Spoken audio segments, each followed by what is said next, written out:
കൂടുതൽ വാർത്തകളും വീഡിയോകളും കാണാൻ ഈ ചാനൽ സബ്സ്ക്രൈബ് ചെയ്യുക. കൂടെ ബെൽ ബട്ടൺ അമർത്തുക.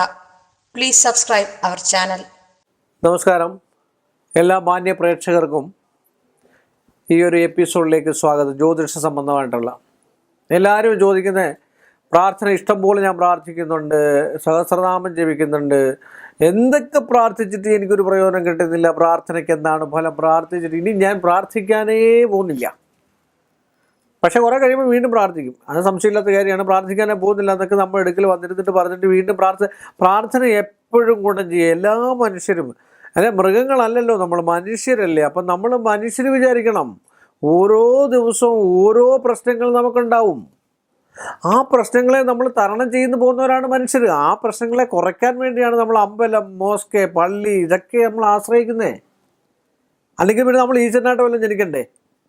നമ്മൾ ജീവിക്കുന്നു, കൗമാരപ്രായം അല്ല ബാല്യകാലം വന്നു, അത് കഴിഞ്ഞ് കൗമാരം വന്നു, അത് കഴിഞ്ഞ് വിവാഹം വന്നു, വിവാഹം എന്ന് കഴിഞ്ഞാൽ ഭാര്യ ഭർത്താവിൻ്റെ കാര്യം നോക്കണം, ഭർത്താവ് ഭാര്യയുടെ കാര്യം നോക്കണം. ഇതൊക്കെ ഓരോ ബാധ്യതകളാണ്. അതിനാണ് മനുഷ്യനെ സൃഷ്ടിച്ചിരിക്കുന്നത്. പിന്നെ കുട്ടികളുണ്ടായി, കുട്ടികളെ നോക്കണം. പിന്നെ ചുമ്മാ കുട്ടികളുണ്ടായിട്ട് കാര്യമുണ്ടോ? അവരെ കല്യാണം കഴിപ്പിച്ചേക്കണം, അതിനുള്ള ഉത്തരവാദിത്തങ്ങൾ വേണം, അവരെ പഠിപ്പിക്കണം, മറ്റു കാര്യങ്ങളെല്ലാം, വീട് വയ്ക്കണം, പാർപ്പിടം വേണം, എല്ലാ കാര്യം, വാഹനം വേണം, വസ്ത്രം വേണം, ആഡംബരം, ഇതെല്ലാം ഉൾക്കൊള്ളുന്നത്. അതിനൊക്കെ നമ്മൾ കഷ്ടപ്പെട്ടെങ്കിൽ മാത്രമേ പറ്റുള്ളൂ, അല്ലേ? അപ്പം ഇതിനൊക്കെയാണ് പ്രാർത്ഥന. അവരവരുടെ ഗ്രഹനിലയനുസരിച്ച് 9ാം ഭാവത്തിൽ ഭാഗ്യസ്ഥാനത്തിൽ ഏത് ഗ്രഹങ്ങൾ നിൽക്കുന്നോ, അല്ലെ തപസ്താത സുതാത്മജ, ആ തപസ് ചെയ്യേണ്ടത് ആരെയാണോ, തപസ് എങ്ങനെ ചെയ്യണം. തപസ് എന്ന് പറഞ്ഞാൽ പ്രാർത്ഥനയാണ്. അല്ലാതെ ഒരിടത്തിന് 24 മണിക്കൂറും ദൈവത്തെ വിളിച്ചാൽ കേൾക്കണമെന്നൊന്നുമില്ല. നമുക്ക് ഓരോ അന്നങ്ങളുണ്ട്, 4 അന്നങ്ങൾ: പ്രാധാന്യം, മധ്യാഹ്നം, അപരാഹ്നം, സായാഹ്നം. ഇങ്ങനെ അന്നങ്ങളാണ്. അതിൽ സായാഹ്നത്തിലാണ് ഏറ്റവും കൂടുതൽ നമ്മൾ ഈശ്വരനെ വിളിക്കേണ്ടി, എന്തെങ്കിലും മാത്രമേ പ്രയോജനം ഉണ്ടാകത്തുള്ളൂ, അല്ലേ? ആ സായാഹ്നം എന്ന് പറഞ്ഞാൽ ആ സായാഹ്നം സന്ധ്യക്കാണെന്നാണ് ഞാൻ പറഞ്ഞത്. എന്നുവെച്ചാൽ ഒരു 6:30 കഴിഞ്ഞുള്ള സമയത്ത് വിളക്ക് തെളിച്ച് നന്നായിട്ട് ഈശ്വരനെ വിളി. നമുക്ക് നമ്മൾ വിശക്കുന്ന സമയത്തല്ലേ നമുക്ക് ആഹാരം കഴിക്കാൻ പറ്റുള്ളൂ. അപ്പോൾ ആ ഒരു സമയത്ത് ഈശ്വരനെ വിളിച്ചാൽ ഏറ്റവും കൂടുതൽ കേൾക്കുന്നതായിട്ടുള്ളൊരു സമയമാണ്. അതാണ് പ്രാധാന്യം.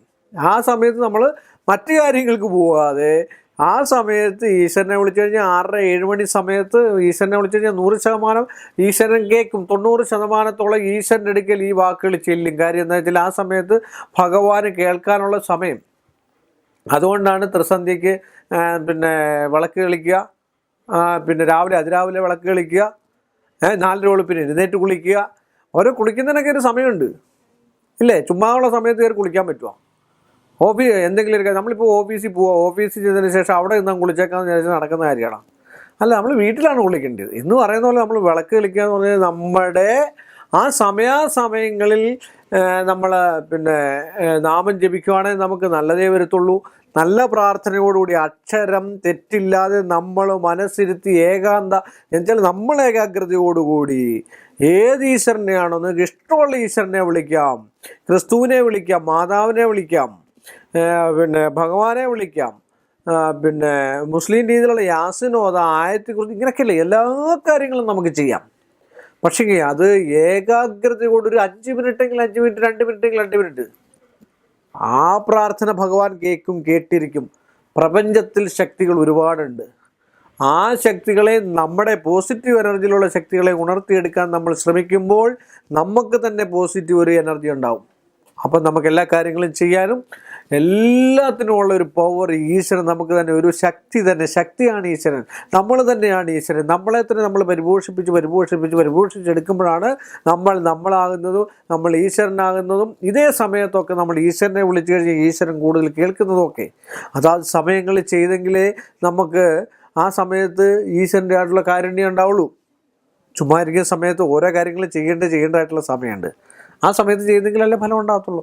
അതുകൊണ്ടാണ് സാമാന്യം ഇന്നാളിൽ ഏതോ ഒരു സിനിമയിൽ പറഞ്ഞ പോലെ നല്ല വണ്ണം വരുത്തേനാണെന്ന് പറഞ്ഞു, ഭയങ്കര വണ്ണം വന്നു എന്ന് പറഞ്ഞ പോലെ. എന്നുവെച്ചാൽ നല്ലത് വരുത്തേണമെന്ന് പറഞ്ഞു. അപ്പോൾ ആ അക്ഷരങ്ങളും നല്ല സ്ഫുടതയോടുകൂടി നമ്മൾ പിന്നെ ചൊല്ലിക്കഴിഞ്ഞു കഴിഞ്ഞാൽ നമ്മൾ ഏത് മന്ത്രം ജപിച്ചാലും അതിന് ഫലമുണ്ട്, ഏത് പ്രാർത്ഥന ചെയ്താലും അതിന് ഫലമുണ്ട്. പ്രാർത്ഥനയാണ് ഈ കലിയുഗത്തിൽ ഏറ്റവും നല്ലത്. ഓം നമോ ഭഗവതി മഹാസുദർശനായ ഹുംബുളിസാഹ, ഓം നമോ നാരായണായ, അമ്മേ നാരായണായ ഒരുപാട് മന്ത്രങ്ങൾ. ഓം നമോ ഭഗവതേ വാസുദേവായ. ഓ ഹരേ കൃഷ്ണ കൃഷ്ണ കൃഷ്ണ ഹരേ ഹരേ ഹരേ രാമ രാമ രാമ ഹരേ ഹരേ.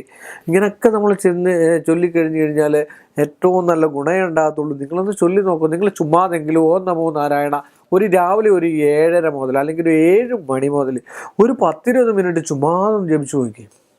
നിങ്ങളൊന്നും ആലോചിക്കണ്ട.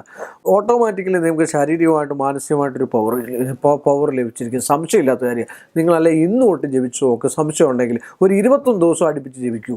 നിങ്ങൾക്ക് പവർ ഉണ്ടായിരിക്കും. സംശയമില്ലാത്ത കാര്യം. മാനസികമായിട്ടുള്ള ടെൻഷൻ കുറച്ച് ഒഴിഞ്ഞു കിട്ടും. ടെൻഷനാണ് ഈ കേരളത്തിൽ അല്ലെങ്കിൽ ഈ ലോകത്തിലുള്ള ജനങ്ങളുടെ ഏറ്റവും മുഖ്യധാരയിൽ നിൽക്കുന്ന പ്രശ്നങ്ങൾ. അതിനാണ് പരിഹാരം വേണ്ടിയത് അല്ലേ? അപ്പോൾ അതുകൊണ്ട് എല്ലാ മാന്യ പ്രേക്ഷകർക്കും നന്മ വരട്ടെ എന്ന് പ്രാർത്ഥിച്ചുകൊണ്ടും ഈശ്വരാധീനം ഉണ്ടാകട്ടെ എന്ന് പ്രാർത്ഥിച്ചുകൊണ്ടും ഈ സെഗ്മെൻറ്റ് ഞാനിവിടെ അവസാനിപ്പിക്കുന്നു. മറ്റൊരു നല്ല വിഷയവുമായി നിങ്ങളുടെ മുമ്പിൽ എത്തുന്നതുവരെ എല്ലാവർക്കും നിസ്സീമമായ നന്ദി രേഖപ്പെടുന്നു. കൂടുതൽ വാർത്തകളും വീഡിയോകളും കാണാൻ ഈ ചാനൽ സബ്സ്ക്രൈബ് ചെയ്യുക. കൂടെ ബെൽ ബട്ടൺ അമർത്തുക. Please subscribe our channel.